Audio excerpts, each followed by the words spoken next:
Bueno, hola a todas y a todos, bienvenidos a Cinematografiando. Hoy vamos a hablar del polémico Jean-Luc Godard, de Amores y Odios, que nos genera ese director francés. Para hoy contamos con Mario Andrés Pizarro. Mario es comunicador social, cinéfilo, melómano, profesor de cine en la Universidad Autónoma de Bucaramanga. ¿Cómo estás, Mario? Hola Felipe, bueno, Daniel Felipe, buen día para todos. Y bueno, acá vamos a hablar de uno de los grandes directores del siglo XX y parte del siglo XXI, uno de los más polémicos, más controversiales, más irreverentes, que algunos dicen el más sobrevalorado de todos los directores de la década del 50 para acá. Cuando oyes el nombre de Godard, ¿qué se te viene a la mente? ¿Qué piensas? Puede ser el más arrogante, egocéntrico, ¿sí? Transgresor, irreverente, cleptómano, pero que marcó un hito en la historia del cine. Y para mí, desde mi concepción, gustosa por el cine, porque a uno le falta ver mucho cine, considero que Godard desde 1965 nos cambió la forma de ver, de sentir, de apreciar el cine. Y también nos planteó el tema de cómo los modelos de producción surgen a partir de los estilos y las películas o las filmaciones. Un ejemplo claro, el Cinema Novo de Brasil. El Cinema Novo de Brasil tomó elementos de Godard, ¿cierto? De la nueva ola francesa. Y ellos, a partir de la película, armaban su sistema de producción. Es impresionante. Cómo a partir de una película tú creas tu propio modelo. Eso lo aprendimos de la nueva ola francesa. Y que cómo estos elementos también se llegan a Latinoamérica, no solo con el cinema nuevo, sino con el nuevo cine argentino, con el nuevo cine latinoamericano en general, ya como continente, ¿cierto? Y el tema de empezar a hablar de que el cine no solo es entretenimiento, sino también el cine reflexiona, transforma, transgrede, ¿cierto? Te incomoda. O sea, y sí, es válido comer palomitas, pero que nos Godard nos plantea dentro de este cine es que usted es un sujeto político, activo y no ahí pasivo. Tiene que tomar postura de su entorno y su realidad. Afróntela, muchachos, afróntela. Toda esta generación que se convirtió en la nueva ola se forma más bien en la cinemateca viendo cine y sin ninguno como que estudia cine como tal en una academia, sino son las películas, viendo películas como se forman. Y eso pues es la historia de Godard y empiezan también con la crítica, ¿no? Con Cahiers du Cinema escribiendo sobre cine y ya entonces en 1959 Godard hace Sin Aliento, ¿no? Cuando ya Truffaut había hecho los 400 golpes y Rivette había rodado, Romer había rodado, entonces ya es el turno de Godard y bueno, para hablar de Sin Aliento, ¿qué piensas de Sin Aliento? Primero que todo hay que hablar del contexto, ¿no? Estamos hablando de una Francia que venía a un cine qualité, en el cual ellos se enfrentaban a sus ídolos como Orson Welles, como John Ford, como Howard Hawks, como el mismo Alfred Hitchcock, perdón. Ellos escribían crítica cinematográfica, como tú lo decías, bajo como la dirección, bajo esa orientación espiritual y teórica de André Bazin, y empezamos a hablar de un movimiento del 55 al 62. Unos críticos hablan de eso, algunos teóricos dicen que hasta el 65, cuando Godard ya empieza a hacer un cine más político. Y sí, vemos que estas grandes figuras, estos hombres maravillosos del séptimo arte del país galo, como Romé, como Chabrol, como el mismo Truffaut y Godard, empiezan a hacer cortos. Ya Godard venía con 3 cortos basados en adaptaciones de Maupassant y otros autores franceses. Se enfrenta a una película que hace para mí decirlo, un homenaje a los grandes del cine negro norteamericano y también reconocimiento a Renoir, a Nicolas Ray, a el mismo Jean-Pierre Melville, ¿cierto? Que para mí es uno de mis grandes héroes del cine francés. Y en especial esta película Sin Aliento es un thriller melancólico, con un Japón Belmondo ya iniciando esa etapa de divo en el cine francés, y con la hermosísima y talentosa Jan Simberg, que pues, acá incursiona con Godard y empieza a dar un giro. Como decía Scorsese, con esta película de Sin Aliento ya empezamos a ver un cine distinto, propuestas narrativas diferentes a lo que estaba haciendo en el cine clásico hollywoodense, en lo que se estaba haciendo con Bresson y con Clouseau en Francia, y acá ya hay una erupción, ya empezamos a darnos cuenta de quién es Godard. Y lo que tú dices, ¿no? Y es chévere, a mí me gusta Sin Aliento, como ese personaje que representaba el mundo, como todo también escéptico, no sé, como que para mí eso es como, y quiero que hablemos, la diferencia entre esas primeras películas de Godard, donde quizá le interesa más como la filosofía, más que la política, entonces en ese sentido el personaje de Sin Aliento es muy escéptico, como influenciado por Humphrey Bogart con sus gestos, eh, y sí, como, como que es muy irreverente, ¿no? Muy... Sí, Sin Aliento para mí, la primera vez que la vi, ya una anotación personal que hago acerca de la cinta, una especie de exquisitez audiovisual para el cinéfilo. Y bueno, ese personaje de Michelle y Patricia, que es Michelle, es el personaje de Jean-Paul Belmondo, que es el ladrón, es una especie como de mafioso, pero muy nihilista, ¿no? Muy nihilista, muy, muy librepensante, con una libertad individual, ¿cierto? Mientras esta chica Patricia, la periodista norteamericana o estadounidense, que se encuentran, hay una confabulación de pensamientos, de relaciones, aunque los dos son universos distintos. Vamos acá también un personaje, por así decirlo, con una postura libertaria, posuda por momentos, ¿cierto? No es el mundo que vemos más adelante con películas de Melville o de Godard, en el que el personaje tiene otra construcción, tiene otros elementos.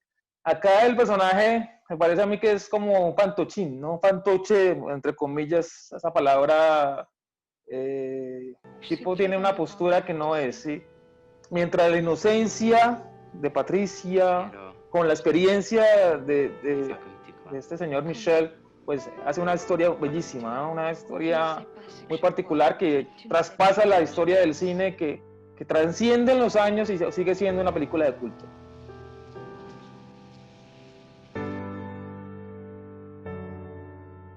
Sí, ese contraste entre los personajes es muy chévere.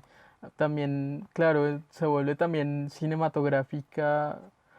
O sea, yo, para mí también en esa época a Godard, y Godard revoluciona el cine también porque se mete como en el con el lenguaje cinematográfico y, y lo aprovecha y crea como otras narrativas como lo son los jump cuts, que son cortes sobre el mismo plano. Entonces, sí, también es algo que es muy particular de Godard y ahí lo empieza a demostrar, que es como el uso del montaje para la narrativa audiovisual y como, sí, para ir revolucionar el lenguaje cinematográfico, ¿no? Que sin aliento también vemos eso, ¿no? Si veíamos en Orson Welles y en Alfred Hitchcock el lenguaje moderno dentro del cine, con Godard empezamos a dar indicios de lo que va a ser el cine posmoderno, de esa ruptura lineal de las historias, esos relatos cinematográficos muy aristotélicos, esa estructura lineal, ¿cierto? Inicio, nudo, desenlace, los jump cut que hablas dentro del montaje. Él empieza a estudiar el montaje de los soviéticos y más adelante, cuando veamos otras películas como el de Memphis, él empieza a cuestionar todo el tema de los montajes de Griffith, los montajes paralelos, lineales, y empieza a hablar de Bertot, empieza a hablar de todo ese fenómeno del cine soviético. Y lo otro, personajes que no se veían en el cine francés, ¿sí? No se veían personajes. Esta película del 59, veíamos películas de cine polar francés con un Jean Gabin totalmente el antihéroe perfecto, mientras en este personaje es un personaje del común, y eso es lo que también se pretende con el cine de autor, que es la teoría que nace Andrea Bazin y estos hombres que ya hemos mencionado hace un momento, como Romeo, Chabrol, Rivet, que empiezan a darnos indicios de lo que es el cine de autor, que tiene unas características muy propias, ¿no? Esa libertad creativa ante el guión, esa propuesta estética en la puesta en escena, ¿cierto? Y lo otro, Daniel, es un punto importante acá que mencionar, la colaboración del Rob Coutard, el director de fotografía de Godard que lo acompañó durante sus películas. Es increíble esa propuesta fotográfica también dentro del relato. Y la música de Michel Legrand, que es el compositor más importante del cine francés de los 50 a los 70, ¿no? Hablando de la música, claro, de una vez me acuerdas de esa música en Sin Aliento y sí es una música que le da un buen ritmo a la peli, ¿no? Y que uno se pega y también como que ayuda también al género, ¿no? Para mí también, como hablando del género que tiene esa peli como de thriller, de cine negro también, esa música pega muy bien.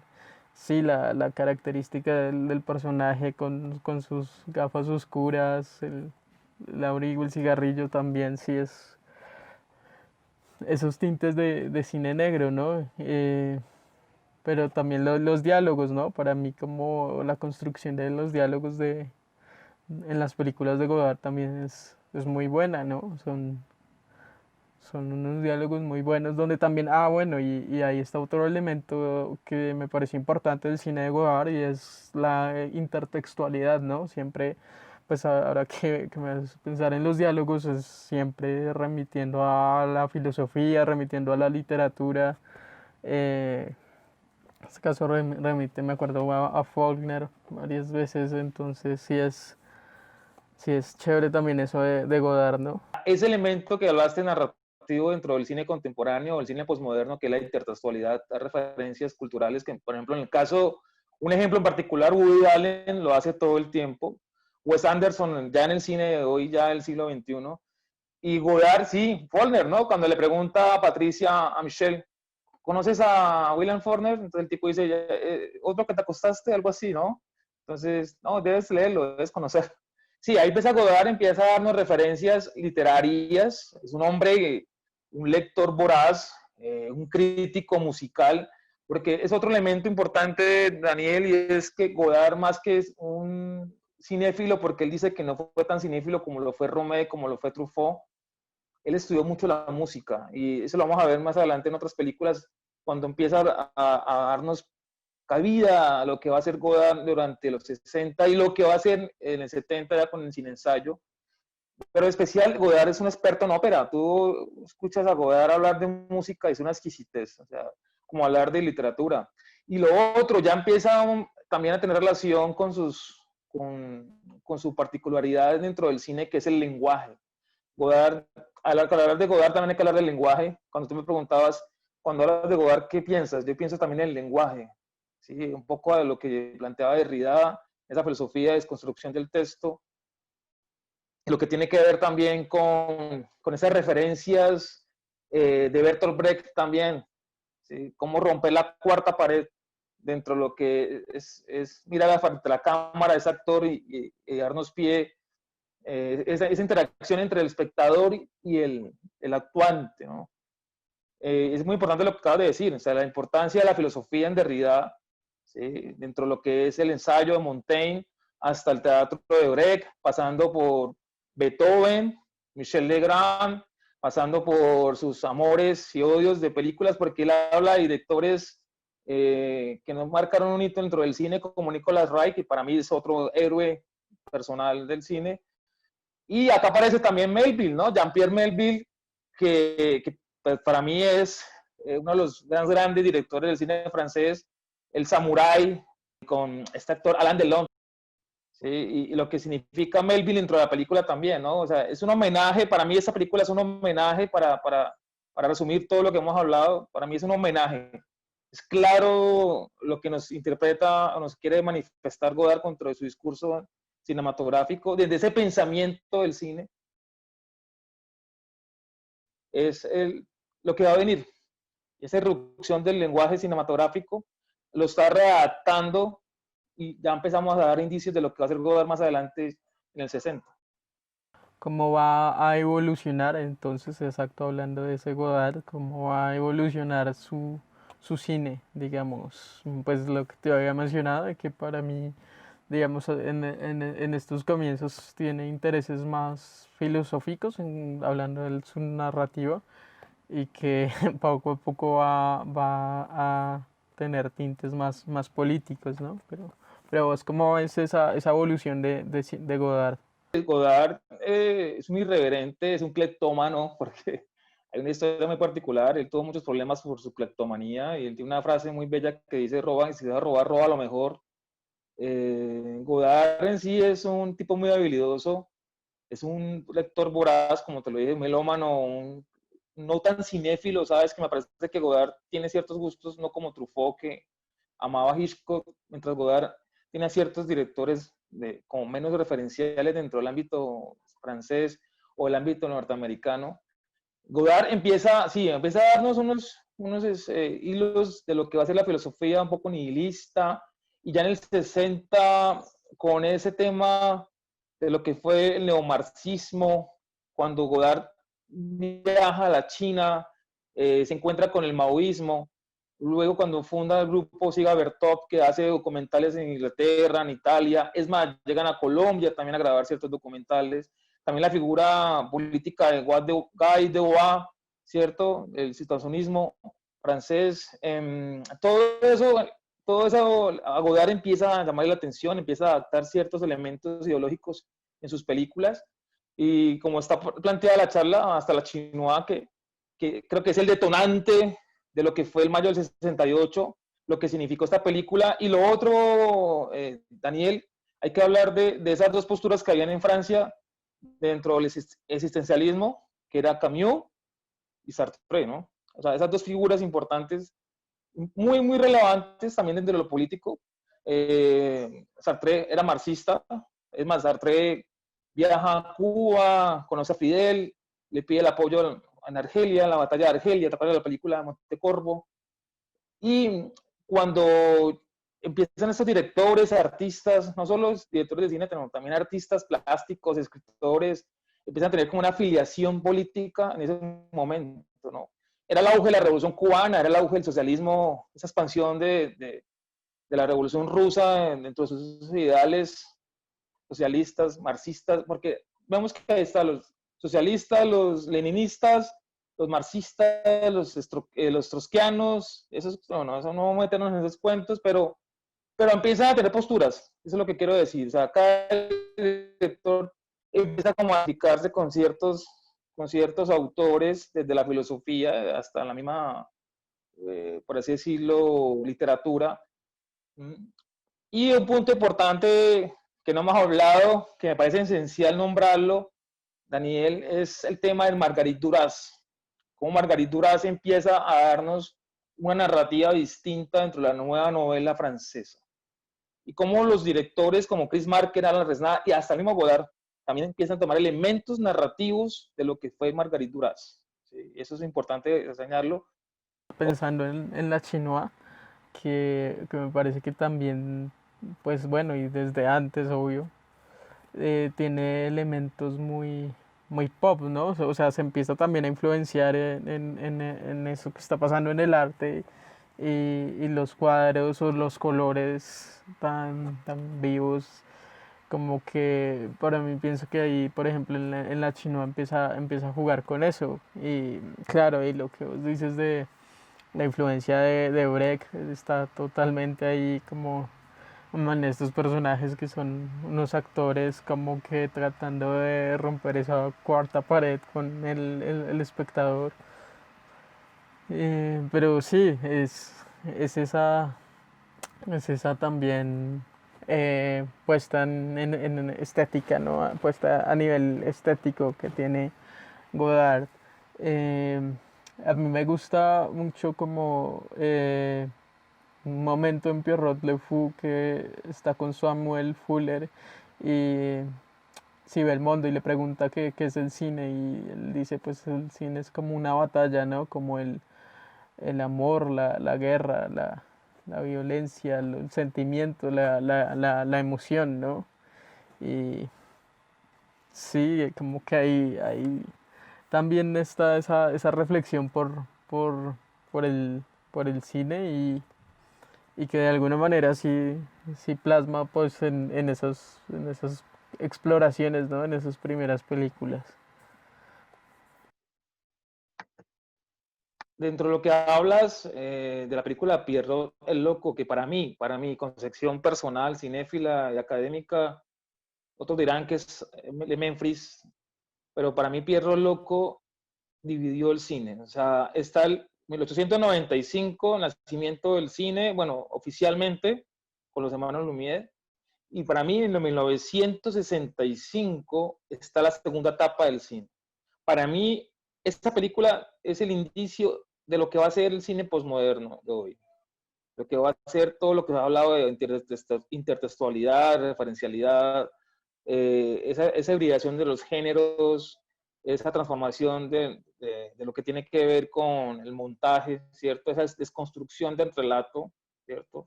De parte de la literatura, de la narratología y todo el tema de lo que significa el cine como un dispositivo político se ve muy marcado en esta película, porque ese nihilismo que hemos hablado al principio con esta película Sin Aliento, ya se muestra más esa irrupción, como, para mí es una ruptura, un rompimiento epistemológico entre lo que es la imagen, el discurso, el pensamiento de la imagen, esa libertad individual de cada uno de nosotros, ¿cierto?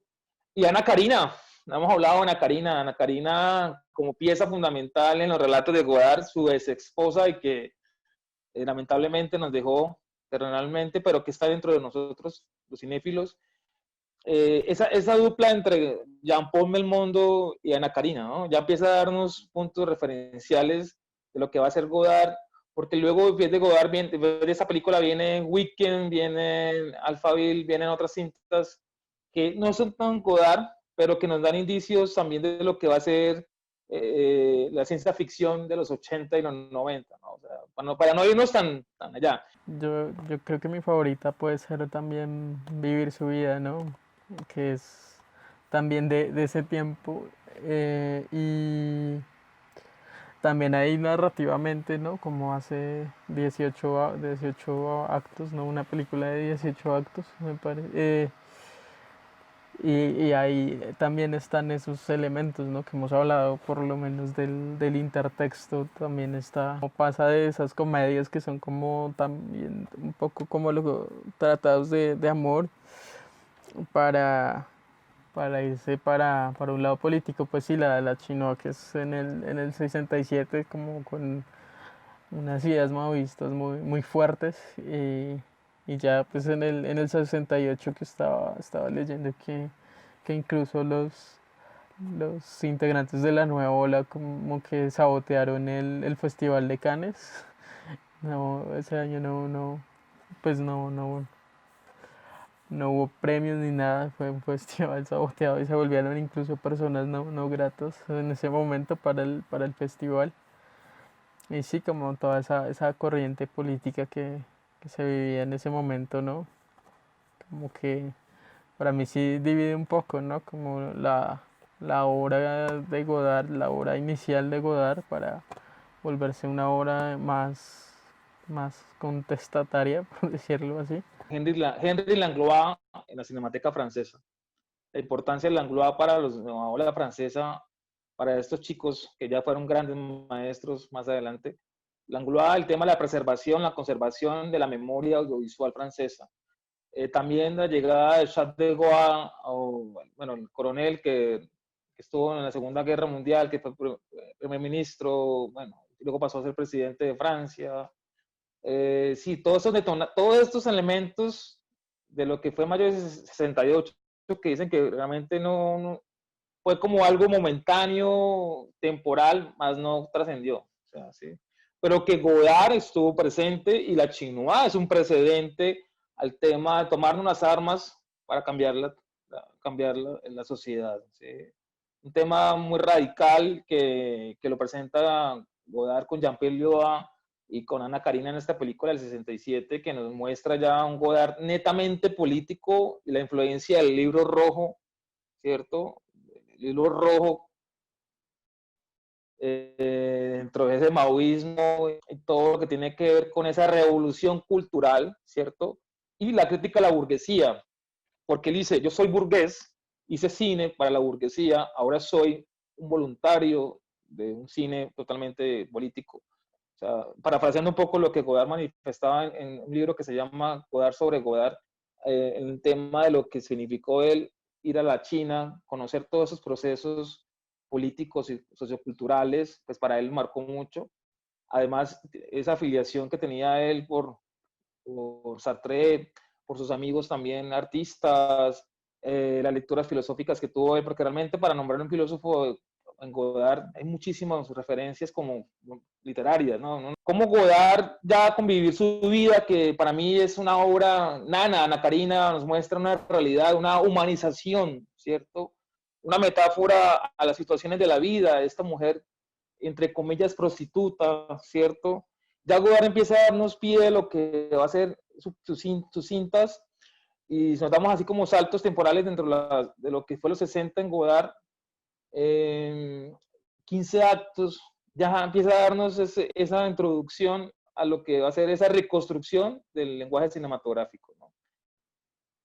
Luego aparecen películas como Pierlo Loco, Le Memphis, que nos hablan del metacine, ¿cierto? Del metacine, que es algo también importante que a Godard le interesa, es todo el tiempo hablar del cine, dentro de los sistemas de producción, los sistemas de exhibición, el valor del productor, pero también el valor del director, ¿cierto? Como creador de ese universo dentro de sus dimensiones artísticas y estéticas, y lo que tiene que ver con esos intertextos que siempre están presentes en Godard, ¿cierto? Esa voz en off y también el tema de la reducción del sonido, cómo él empieza a jugar con el sonido, a incomodarnos con el sonido, hay una intencionalidad dentro de esa diégesis, ¿cierto? Que nos incluye Godard como espectadores, esa diégesis, esa ficción que nos construye Godard, pero que estamos ahí presentes todo el tiempo dentro de la diégesis, y lo que es esa diegética en la música de Godard, ¿no? O sea, puedes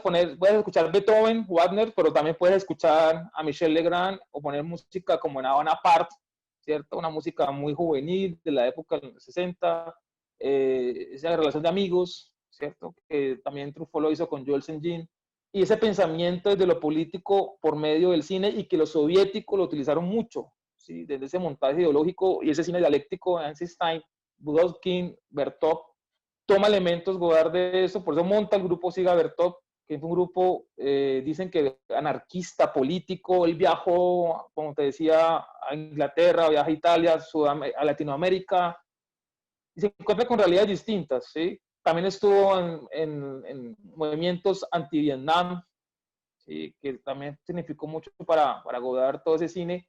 Y lo otro, el apoyo que tú, como tú decías, cuando se presenta de manera Peppermint de Carlos Saura, lo están presentando y entran los manifestantes, paran la película, está Polanski de jurado, está Truffaut, claro, la apoya Langlois, ¿sí? Pero no hay que olvidarnos de Guy Debord, la sociedad del espectáculo. Para los que no están viendo, la sociedad del espectáculo es un punto importante acerca de esa crítica que se le hace desde la teoría de la Escuela Crítica de Frankfurt, todas esas posturas de Adorno y Walter Benjamin acerca de la reproducibilidad de las obras de arte. Entonces es una crítica que se le hace a Langlois porque Langlois lo quieren sacar de la Cinemateca por cuestiones políticas, por el Ministerio de Cultura, y bueno, todo lo que significó los movimientos sociales, estudiantiles, movimientos obreros, el apoyo de Sartre a las marchas, ¿cierto? Los artistas se tomaron la palabra. Que me haces pensar como también le pasaba a Pasolini, ¿no? Como esa tensión que él tenía con su clase social, ¿no? Como que hacía un cine para la burguesía, pero en contra de ella también, ¿no? Yo era un cineasta burgués y después un cineasta progresista. Y después ya no fui un cineasta único, simplemente soy un trabajador del cine, cierro comillas, de lo que habla Godard. Entonces, yo era un cineasta burgués, ¿sí? Lo que implicaba todo el tema del concepto de burguesía dentro de la sociedad moderna, Y después fue un cineasta progresista, ya fue un cineasta que estaba redondeando temas sociales, políticos, el tema también de lo humano, ¿cierto? Fue un cineasta que también trabajó elementos de su realidad, que lo representó dentro de esa diegesis, de lo que nos mostró dentro de sus narrativas, y luego dice, y después ya no fue un cineasta único, ya no fue un cineasta único, simplemente fue un trabajador del cine. Ahí ya hay una relación con lo que es el socialismo y esa crítica que se le hace al cine como industria, ¿cierto? Y lo que se planteó alguna vez una frase que por ahí estuvo redondeando y que hace parte de esta charla realmente principal, es como el eje estratégico de la charla y es el cine es burgués, el cine es de la burguesía, ¿sí? Y es una crítica también a ese tema, uno, desde lo que es la industria, otro, desde la Escuela Crítica de Frankfurt, que hace referencia a esa reproductibilidad de la obra, que pierde la esencia, ¿cierto? ¿Y cuál es la función del cineasta o la función del artista? Como tú lo mencionabas off record, Pasolini, que fue un activista, fue un poeta. Para mí Pasolini es el más activista de todos los directores. ¿Sí? No solo por el hecho de hacer películas como Saló, sino que todo lo que construyó a partir de esa visión de artista. ¿Sí? Y acá un punto importante, Daniel, es la función social del artista. ¿Cuál es esa relación que tiene el artista con la sociedad dentro de su contexto y su entorno? Y si miramos, Pasolini y Godard prácticamente van de la mano, pues Pasolini viene del neorrealismo y se enfrenta a una sociedad posfascista tremenda, además por su condición de género, que no vamos a hablar acá, no nos interesa, pero también Godard, cuando viaja a China, cuando lo que hemos hablado, toma datos del maoísmo, la revolución cultural, eso lo marca él muchísimo, y se ve en películas como Socialismo, Socialismo o El Soldadito, que muestran cómo el cine tiene que ser panfletario, el cine es una máquina, un dispositivo ideológico de transformación. No es el papel del cine como una obra de arte, ¿sí? Significativa y representativa dentro de un autor, no, es más allá. Y un ejemplo en el caso de Pasolini, Rabia, Rabia, ese cine ensayístico que nos presenta Pasolini, que a todos les recomiendo que se lo vean porque son dos posturas desde la izquierda y la derecha. Y como él en este cine ensayo, porque ni siquiera es documental, es una propuesta ensayística de imágenes de archivo, desde la poesía de Pasolini, empieza a darnos una mirada de lo que representa el cine, ¿cierto? Y esa observación, esa relación, esa simbiosis con el espectador, pero un espectador activo, manifestante, incluyente dentro de esos actos que están en la película. Pone eso como de que todo cine es político y la frase también que dice que todo traveling es político, sí, o sea, como pones la cámara, estás haciendo una acción.